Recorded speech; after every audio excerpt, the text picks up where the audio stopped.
जगद्गुरु संत तुकाराम महाराजांचे 11वे वंशज ह.व.प. शिरीष महाराज मोरे यांनी आत्महत्या केली आहे। देहूतील राहत्या घरी शिरीष महाराज मोरे यांनी गळफास घेऊन आत्महत्या केल्याचं सांगितलं जातंय। आर्थिक विवंचनेतून त्यांनी हा टोकाचा निर्णय घेतल्याचे पोलिसांनी सांगितलंय। सध्या देहू रोड पोलीस या प्रकरणी अधिकचा तपास करतायत। पोलिसांनी दिलेल्या माहितीनुसार शिरीष महाराज मोरे यांनी नवीन घर बांधलं होतं। खालच्या मजल्यावर आई वडील आणि वरच्या मजल्यावर ते राहत होते। मंगळवारी रात्री मोरे वरील खोलीत आराम करण्यासाठी गेले होते। सकाळी 8:30 वाजल्यानंतरही ते खाली आले नव्हते।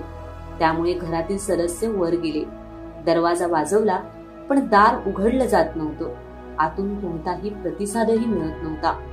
त्यामुळे दार तोडण्यात आलं। मोरे यांनी पंख्याच्या हुकाला उपरण्यानं गळफास घेऊन आत्महत्या केल्याचं आढळून आलं। आत्महत्या करण्यापूर्वी त्यांनी चिठ्ठी लिहून ठेवली होती। दरम्यान प्राथमिकदृष्ट्या आर्थिक विवंचनेतून आत्महत्या केल्याचं देहू रोड पोलीस ठाण्याचे वरिष्ठ पोलीस निरीक्षक विक्रम बनसोडे यांनी सांगितलंय। ह.भ.प. शिरीष महाराज मोरे हे संत तुकाराम महाराजांचे 11वे वंशज आहेत। त्यांना मानणारा मोठा वर्ग आहे।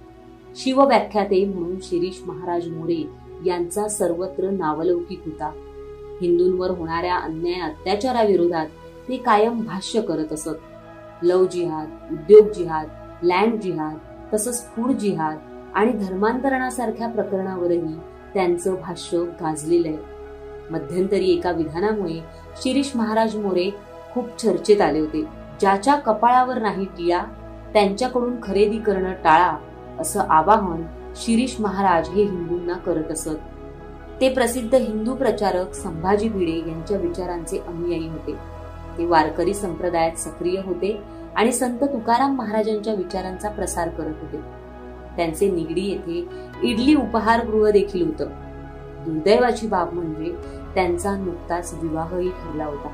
तसंच टिळा सुद्धा झाला होता। 20 फेब्रुवारी रोजी मोरे यांचा विवाह होणार होता।